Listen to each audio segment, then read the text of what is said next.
प्यारे बच्चों, सुप्रभातम। मैं आभा गोयल, मध्य विद्यालय बरौली, प्रखंड भभुआ, जिला कैमूर की संस्कृत की शिक्षिका। मैं आज आशा करती हूँ कि आप इस संकट समय में, कोरोना काल में स्वस्थ एवं सुरक्षित होंगे। आज हम आप लोगों को वर्ग 8 के संस्कृत के चतुर्थ पाठ, जिसका नाम है प्रहेलिका, उसे पढ़ाने जा रही हूँ। प्रहेलिका का मतलब है पहेली। पहेली जिसे हम अपनी भाषा में बुझनी भी कहते हैं, बुझौल भी कहते हैं। ये जो है हमारी बौद्धिक क्षमता का विकास करती हैं। पहेलियाँ जो है हमारी बौद्धिक क्षमता का विकास करती हैं। इसलिए पहले के लोग पहेली जो है बुझाते रहते थे, जिसके कारण बच्चे या बड़े अपने दिमाग का प्रयोग करके उसका उत्तर देने की कोशिश करते थे। आपके इस पाठ में भी 5 पहेलियाँ दी हैं, जिसे श्लोक के रूप में दी गई हैं। मैं इसे आपको पढ़ाने जा रही हूँ, ध्यान से पढ़िएगा। पहला श्लोक की पहली लाइन जो है थोड़ा चित्र के ऊपर हो जाने के कारण समझ में नहीं आ रही है, इसे हम लिख करके इसमें लगा देंगे। हम पढ़ रहे हैं, आप सुनिए, ध्यान से सुनिएगा। रेफ आदो मकारोन्ते वाल्मीकिर यस्य गायकः। रेफ आदो मकारोन्ते वाल्मीकिर यस्य गायकः। सर्वश्रेष्ठम यस्य राज्यम बद को असो जनप्रियः। सर्वश्रेष्ठम यस्य राज्यम बद को असो जनप्रिय। फिर से सुनिए। रेफ आदो मकारोन्ते वाल्मीकिर यस्य गायकः। सर्वश्रेष्ठम यस्य राज्यम बद को असो जनप्रिय। रेफ, र अक्षर। रेफ का मतलब र अक्षर। आदो माने प्रारंभ में, जिसके शुरुआत में र अक्षर है, और रेफ को रकार भी कहते हैं। मकारो अंते, अंते अंत में म अक्षर, मकार म अक्षर है, अंत में म अक्षर है।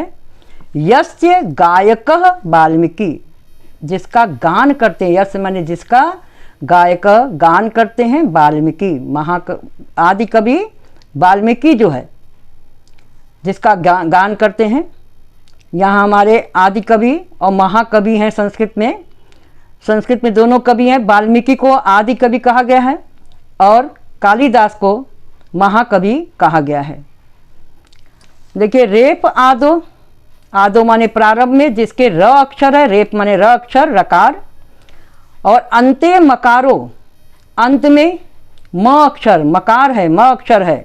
यस्य गायकः वाल्मीकि, जिसका गान करते हैं, गुणगान करते हैं वाल्मीकि। सर्वश्रेष्ठम यस्य राज्यम, यस जिसका, राज्यम राज्य जो है सर्वश्रेष्ठ था, जिसका राज्य सर्वश्रेष्ठ था।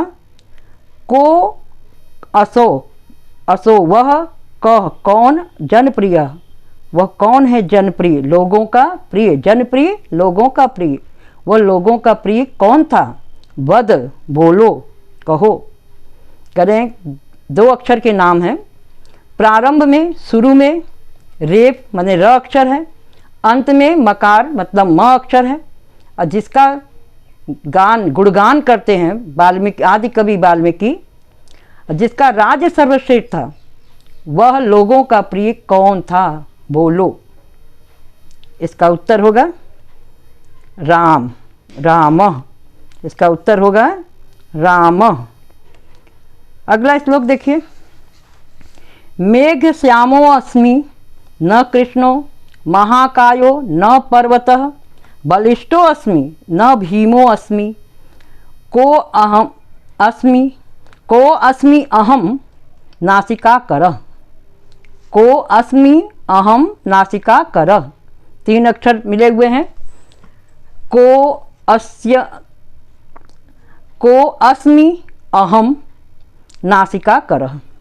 मेघ श्यामो अस्मि, अस्मि माने हूँ। मेघ श्यामो, मेघ माने बादल, बादल के समान श्याम हूँ मतलब सांवला हूँ। न कृष्णो, लेकिन मैं कृष्ण नहीं हूँ। बादल के समान सांवला हूँ, लेकिन मैं कृष्ण नहीं हूँ। महाकायो, विशाल शरीर वाला, महा माने विशाल, कायो माने काया माने शरीर, विशाल शरीर वाला हूँ। न पर्वतः, लेकिन पर्वत नहीं हूँ। बलिष्ठो अस्मि, बलिष्ठो बलवान हूँ, मैं बलवान हूँ। न भीमो अस्मि, लेकिन मैं भीम नहीं हूँ। अस्मि माने हूँ, न माने नहीं, भीमो माने भीम। भीम को पांडवों के एक, पांडवों में एक भाई थे भीम, जो बलशाली थे, बहुत ज़्यादा उनके अंदर ताकत थी। तो कह रहे बलिष्ठो अस्मि, मैं बलवान हूँ लेकिन भीम नहीं हूँ। को अस्मि, कौन हूँ। अहम, मैं कौन हूँ। नासिका कर, जिसका कर, कर माने हाथ, नासिका माने नाक, नाक रूपी हाथ वाला, माने जिसका हाथ जो है, नाक ही जो है हाथ का काम करता है, नाक जो है हाथ का काम करता है, वो मैं कौन हूँ। फिर से सुन लीजिए। बादल के समान सांवला हूँ, परंतु कृष्ण नहीं हूँ। महाकायो, बड़े शरीर वाला हूँ। पर्वत न, लेकिन पर्वत नहीं हूँ। बलिष्ठो अस्मि, बलिष्ठो बलवान हूँ, लेकिन भीमो अस्मि न, लेकिन मैं भीम नहीं हूँ। नाक रूपी हाथ वाला हूँ, नाक ही क्या है, हाथ है मेरा। को अस्मि अहम, मैं कौन हूँ। तो इसका उत्तर होगा हाथी। हाथी को संस्कृत में क्या बोलते हैं हम, गज, क्योंकि गज जो है बादल के समान रंग वाला होता है, लेकिन वो कृष्ण नहीं है। उसका शरीर बड़ा होता है, लेकिन वो पर्वत नहीं होता है। वो शक्तिशाली होता है, लेकिन भीम नहीं है। और उसकी नाक जो है हाथ का काम करता है, जो हाथ से तोड़ने और खाने का हम काम करते हैं, वो अपनी नाक मतलब सूंड से करता है, इसलिए इसका उत्तर क्या होगा, गजह। तीसरा देखिए, चक्री त्रिशूली न हरो न विष्णु, महान बलिष्ठो न च भीमसेन, स्वच्छंदगामी न च नारदो अपि, सीता वियोगी न च रामचंद्र। कहना चक्री, चक्र धारण किए हूँ, लेकिन न विष्णु, विष्णु नहीं हूँ। चक्र मेरे पास है, लेकिन मैं विष्णु नहीं हूँ। त्रिशूली, त्रिशूल धारण किए हूँ, लेकिन मैं शिव नहीं हूँ। हर, हर माने शिव, मैं शिव नहीं हूँ। च और महान बलिष्ठो, मैं बहुत बलवान हूँ, लेकिन भीमसेन नहीं हूँ, मैं भीमसेन नहीं हूँ। स्वच्छंदगामी, और जो है स्वच्छंदगामी हूँ, स्वतंत्र रूप से मैं घूमता रहता हूँ, मुझे कोई बंधन में बांधता नहीं है, मैं स्वतंत्र रूप से घूमता रहता हूँ। लेकिन नारदो अपि न, लेकिन मैं नारद भी नहीं हूँ। नारदो, नारद, अपि माने भी, न माने नहीं, मैं नारद भी नहीं हूँ। सीता वियोगी न च रामचंद्र, मैं सीता के वियोग में रहता हूँ, मैं सीता से रहित रहता हूँ, लेकिन मैं रामचंद्र नहीं हूँ। एक बार अर्थ फिर से देखिए इसका। चक्र धारण किए हूँ, लेकिन विष्णु नहीं हूँ। त्रिशूल धारण किए हूँ, लेकिन मैं शिव नहीं हूँ। और अत्यंत बलवान हूँ, लेकिन भीमसेन नहीं हूँ। स्वतंत्र रूप से भ्रमण करता हूँ, चारों तरफ मैं घूमता रहता हूँ, लेकिन मैं नारद भी नहीं हूँ। सीता से अलग रहने वाला हूँ, लेकिन मैं रामचंद्र नहीं हूँ। यहाँ सीता से चक्र धारण कर, क्योंकि सांड को जो है उसको दागा जाता है, लोग छोड़ देते हैं, तो कभी कोई चक्र का चिन्ह बना के दागता है और कोई जो है त्रिशूल का, लेकिन वो विष्णु नहीं है। दोनों चीज़ उसके ऊपर है, उसके शरीर पे है, लेकिन वो न शंकर है न विष्णु है। अत्यंत बलवान है, लेकिन भीमसेन नहीं है। स्वतंत्र रूप से घूमता रहता है, उसे कोई बांध के नहीं रखता है, लेकिन वो नारद भी नहीं है। सीता से अलग रहने वाला है। सीता से अलग रहने का मतलब, यहाँ सीता से अर्थ है हल, सीता का अर्थ होता है हल।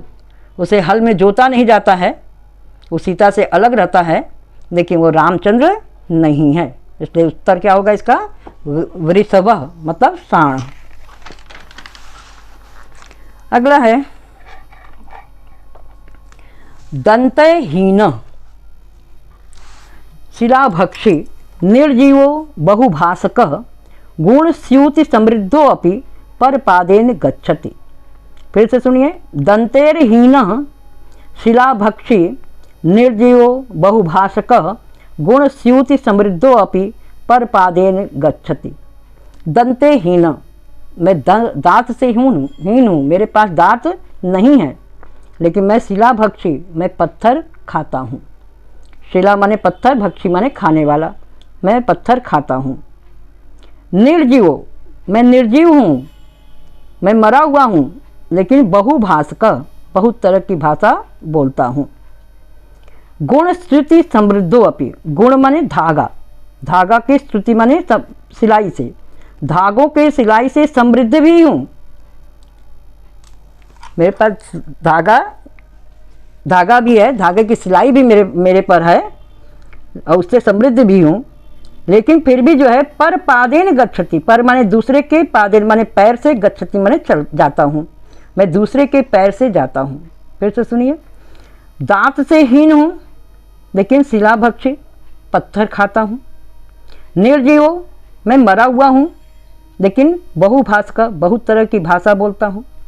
गुण स्यूति समृद्धो अपि, धागों की सिलाई से युक्त समृद्ध हूँ, युक्त हूँ। गुण माने धागा, श्रुति माने सिलाई, धागों की सिलाई से समृद्ध भी हूँ। पर पादेन गच्छति, लेकिन दूसरों, पर माने दूसरे, पादेन माने पैर से, दूसरे के पैर से, गच्छति माने जाता हूँ। इसका उत्तर होगा उपान, मतलब जूता या चप्पल। उपाना माने जूता या चप्पल, क्योंकि चप्पल, जूता जो है लोगों के मुंह से सुना जाता है कि चप्पल काट लिया, जूता काट लिया। दांत नहीं है, फिर भी जो है शिलाभक्षी, वह पत्थरों का भक्षण करता है, पत्थरों को ऊपर चलता हुआ चला जाता है। निर्जीवो, मरा हुआ है, क्योंकि चमड़े से बनता है, या जिस चीज़ भी चलता है उसमें सांस नहीं होती है, उसमें वृद्धि नहीं होती है, तो वो निर्जीव है। बहुभाषकर, लेकिन अनेक तरह की भाषा निकालता है, जिस रास्ते पर, जैसे रास्ते पर चलता है उस तरह की आवाज़ वो अलग अलग तरह की निकालता है। गुण स्यूति समृद्धो अपि, सुई और धागे से सिला हुआ होता है, उस पर सिलाई की जाती है, जुड़ा होता है, फिर भी जो है पर पादेन गच्छति, अपने से नहीं चल पाता, दूसरे के पैर में ही पहनने के बाद वो चलता है। उत्तर होगा जूता या चप्पल। संस्कृत में जूता को कहते हैं उपानः। अगला देखिए, स्वच्छ अक्ष वदनम, स्वच्छाक्ष वदनम, अलग करेंगे तो स्वच्छ अक्ष वदनम लोकाः द्रष्टुम इच्छन्ति मे यदा तत्रात्मानं हि पश्यन्ति खिन्नं भद्रं यथा यथम। स्वच्छाक्ष वदनम लोकाः द्रष्टुम इच्छन्ति मे यदा तत्रात्मानं हि पश्यन्ति खिन्नं भद्रम यथा यथम। स्वच्छ और अच्छ, स्वच्छ माने साफ, अच्छ माने अच्छा, वदनम माने शरीर, लोका माने संसार, लोका माने यहाँ है लोगों से, संसार के लोगों से मतलब है। मैं जब यदा है लिखा, सबसे आखिरी में यदा लिखा है, उसका पहले हिंदी लगाएंगे। यदा माने जब, जब साफ और अच्छे मुख शरीर वाले लोग द्रष्टुम इच्छन्ति में, मुझे देखना चाहते हैं, जब साफ और अच्छे शरीर वाले लोग मुझे देखना चाहते हैं, तत् आत्मानम ही पश्यन्ति, तत्र वहाँ, जब वो मुझे देखना चाहते हैं तो वहाँ, जब जहाँ देखते हैं, आत्मानम ही पश्यन्ति, अपने को ही देखते हैं, अपने आप को ही देखते हैं। खिन्नम, चाहे वो दुखी हो, भद्रम, या वो भद्र माने अच्छा हो या प्रसन्न हो, यथा यथम, जैसे भी वो हों, यथा यथम, जैसे भी हो, दुखी हो या खुश हो, किसी भी परिस्थिति में जब वो मुझे देखने की इच्छा रखते हैं तो वहाँ अपने को ही देखते हैं। फिर से सुनिए, जब लोग जो है, कैसे लोग, साफ और अच्छे शरीर वाले लोग मुझे देखना चाहते हैं, तब वहाँ आत्मानम ही पश्यन्ति, अपने को ही देखते हैं। खिन्नम भद्रम यथा यथम, जिस प्रकार के वो होते हैं, चाहे वो दुखी हो और चाहे खुश हो, वहाँ वो अपने आप को ही देखते हैं। उत्तर क्या होगा? दर्पण। दर्पण मतलब शीशा जिसमें हम अपना मुंह देखते हैं। दर्पणम होगा, दर्पण नहीं होगा, दर्पणम होगा, नपुंसक लिंग का रूप बनेगा दर्पणम। तो पहले का उत्तर है रामः, दूसरे का गजः, तीसरे का वृषभः, चौथे का उपानः और पांचवें का दर्पणम। आपकी किताब में उत्तर भी दिया हुआ है नीचे, इसको देखिए और देख के याद करिएगा।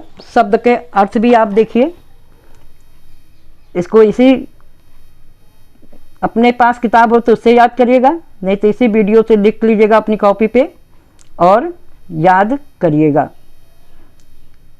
नीचे जो है संधि दिया हुआ है, इसे भी पढ़ने की कोशिश करिएगा और समझने की अपने से कोशिश करिएगा। हम व्याकरण जो है पाठ को पढ़ाने के बाद व्याकरण का वीडियो बनाएंगे, उससे फिर आप अच्छी तरह से समझ जाएंगे। नीचे प्रकृति प्रत्यय को अलग करने के लिए अलग करके दिखाया गया आपको, इसे भी आप देख लीजिएगा।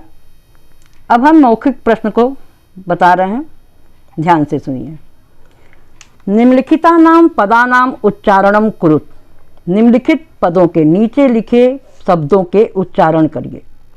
मकारोन्ते, को असो, बलिष्ठोस्मि, भीमोस्मि, दंतेरहीन, गुणस्युति समृद्ध, स्वच्छाक्ष वदनम, द्रष्टुमिच्छन्ति, स्वच्छंदगामी, नारदो अपि। फिर से सुनिए। मकारो अन्ते, को असो, बलिष्ठोस्मि, भीमोस्मि, दंतेरहीन, गुणस्युति समृद्ध, स्वच्छाक्ष वदनम, द्रष्टुमिच्छन्ति, स्वच्छंदगामी, नारदो अपि। नीचे है मातृभाषायाम, दूसरा प्रश्न है आपका, मातृभाषायाम एकाम प्रहेलिकाम वदत। अपनी मातृभाषा हिंदी में एक पहेली बोलिए, कहिए। तो आप लोगों को भी बहुत पहेलियाँ याद होंगी, हम 2 पहेली बोल रहे हैं, आप उसको जो है भी सुन लीजिएगा। 3 अक्षर का उसका नाम, 3 अक्षर का उसका नाम, अपनों के ही घर ये जाए, अपनों के ही घर ये जाए, आदि कटे तो, आदि मने पहला, आदि कटे तो तिथि हो जाए, अंत कटे तो अति हो जाए। 3 अक्षर का नाम है, फिर से सुन लीजिए। 3 अक्षर का उसका नाम, अपनों के ही घर ये जाए, आदि कटे तो तिथि हो जाए, अंत कटे तो अति हो जाए। 3 अक्षर का नाम है, पहला अक्षर कटता है तो तिथि हो जाता है और अंत का अक्षर कटता है तो अति हो जाता है। अब आप बताइए क्या होगा ये? उत्तर हम बता दे रहे हैं, अतिथि। उत्तर जो है अतिथि, अ हट जाएगा तो तिथि बन जाएगा और अंत का थी कटेगा तो अति बन जाएगा। दूसरा हम बता रहे हैं आपको, कल बनता धड़ के बिना, धड़ के बिना कल बनता, मल बनता सिरहीन, पैर कटे तो थोड़ा हूँ, अक्षर केवल 3। कल बनता धड़ के बिना, मल बनता सिरहीन, पैर कटे तो थोड़ा हूँ, अक्षर केवल 3। केवल 3 अक्षर है। 3 अक्षर में पहला अक्षर आपका सिर हो गया, बीच का अक्षर धड़ हो गया और आखिरी अक्षर आपका आखिरी अक्षर जो है वो पैर हो गया। तो कह रहे धड़ मतलब बीच का अक्षर जो है कटेगा तो कल बनेगा और मल बनता सिरहीन, सिर मतलब पहला अक्षर कटेगा तो मल बनेगा और जब पैर मतलब आखिरी अक्षर कटेगा तो थोड़ा बनेगा। क्या होगा उत्तर? उत्तर हम सामने रहते तो आपसे पूछते, लेकिन हम उत्तर बता रहे हैं, कमल। जब धड़ मतलब म काट दिया गया तो क्या बन गया? कल। और जब सिरहीन हुआ मतलब क हट गया तो क्या बन गया? मल। जब पैर कटा ल हट गया तो क्या बन गया? कम। कम माने थोड़ा। अब आगे देखिए, निम्नलिखित पदानाम द्विवचनम वदत। कुछ शब्द दिए हैं, उसके एक वचन के शब्द हैं उसे द्विवचन में बदलना है। पहला इक्षति, इक्षति का द्विवचन होगा इक्षतः। पश्यति पश्यतः। वदसि वदथः। आगच्छामि आगच्छावः। गच्छति गच्छतः। भवति भवतः। फिर से सुन लीजिए, इक्षतः, पश्यतः, वदथः, आगच्छावः, गच्छतः, भवतः। अब ये वीडियो हम यहीं समाप्त कर रहे हैं। आशा है आप लोगों को पसंद आएगा, आप लोग पढ़ने में आप लोगों को आसानी होगी। इससे जो पढ़ाई हमारी रुकी हुई है वो आप इस वीडियो से पढ़ लेंगे और कुछ समझ जाएंगे। यहाँ ही समाप्त कर रहे हैं। अगला वीडियो लिखित प्रश्नों का उत्तर अगले वीडियो में बनाएंगे और आप उसे भी देखिएगा। नमस्कार, धन्यवाद।